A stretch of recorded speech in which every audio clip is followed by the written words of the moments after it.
ஆனா இன்னைக்கு ஆர்எஸ்எஸ் ஒரு பொலிட்டிக்கல் ஆர்கனைசேஷன் கிடையாது. இன்னைக்கு மத்திய அரசுடைய ஊழியர்கள் ராமகிருஷ்ணா மிஷன்ல இருக்கலாம். ஆர்எஸ்எஸ்ல மெம்பர்ஷிப் கிடையாது. அது முதல்ல புரிஞ்சுக்கணுங்க. It is not a membership organisation.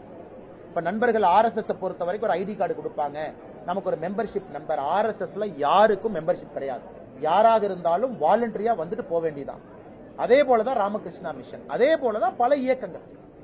இன்னைக்கு இந்தியாவை பொறுத்தவரை இந்திரா காந்தி அம்மையார் அவர்கள் சுதந்திரத்துக்கு பிறகு ஒரு முறை, மகாத்மா காந்தி ஐயா அவருடைய படுகொலைக்கு பிறகு ஒரு தடை, பாபரி மஸ்ஜித் போது ஒரு தடை, எமர்ஜென்சி போது ஒரு தடை, 2-3 தடைகளை பார்த்த இயக்கம் ஆர்எஸ்எஸ் இயக்கம். இன்னைக்கு ஆர்எஸ்எஸ் இயக்கத்துல யாரு வேண்டுமானாலும் விருப்பம் இருக்கிறவங்க போலாம், வெளியே வரலாம்.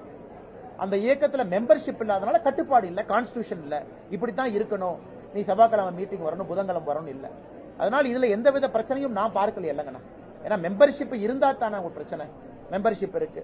செகண்ட், ஆர்எஸ்எஸ் பொறுத்தவரை அவர்கள் ஒரு ஐடியாலஜிக்கல் ஆர்கனைசேஷன். இந்த நாட்டிற்காக இன்னைக்கு கிட்டத்தட்ட 100 ஆண்டுகளை கம்ப்ளீட் பண்ண போற ஒரு சோசியோ ஆர்கனைசேஷன். பல துறையில வேலை பார்க்கறாங்க, பல அமைப்புகள் அவங்களுக்கு இருக்கு, மாணவர் இதுல இருக்கிறாங்க. அதே போல ஆர்எஸ்எஸ் இயக்கம் பாத்தீங்கன்னா பிளட் பேங்க்ல இருந்து சேவா பாரதியாக பல இடத்துல நூற்றுக்கணக்கான இயக்கங்கள் ஆர்எஸ்எஸ் கீழே பணிபுரிகிறாங்க. அதனால இதுல எந்த விதமான இது இல்லையா. உதாரணத்திற்கு நேத்து PN பிரகாஷ் ஐயா பேசினாங்க சென்னையில. நான் ஒரு ஆர்எஸ்எஸ் இயக்கத்தில் இருந்த ஒரு மனிதன், சென்னை உயர்நீதிமன்றத்தில் நான் நீதியரசராக பணியாற்றி இருக்கின்றேன்.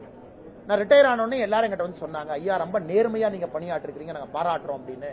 அவர் அதான் நேற்று இந்த மேடையில சொன்னாங்க. சென்னையில மோகன் பகவத் ஐயா இருக்கும்போது சொன்னாங்க, ஒரு நீதியரசராக நான் ஆவதற்கு முன்பே ஆர்எஸ்எஸ் இயக்கத்திற்காக நான் போராடி இருக்கின்றேன், கைது செய்யப்பட்டிருக்கின்றேன், சிறைக்கு சென்றிருக்கின்றேன், வெளியே வந்திருக்கின்றேன்.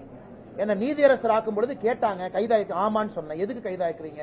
ராமர் கோவில் கட்ட வேண்டும் என்கின்ற ஆர்ப்பாட்டத்துக்காக கைதாக்கிருக்கேன்னு சொன்னேன். அதன் பிறகு நான் நீதியரசர் ஆயிருக்கிறேன். ஆனா என் ஜட்ஜ்மெண்ட்ல எங்கேயும் கூட ஒரு டிஞ்ச் ஆஃப் ஒரு தவறை நான் கொண்டு வரல. நான் ரிட்டையர் ஆகும் பொழுது எல்லா இஸ்லாமிய சொந்தங்கள்லாம் என்னை பாராட்டினாங்க, ஹைகோர்ட்னு ஒரு வார்த்தையை பயன்படுத்தினாங்க. இது எல்லாருக்கும் பொருந்தும் அல்லங்க.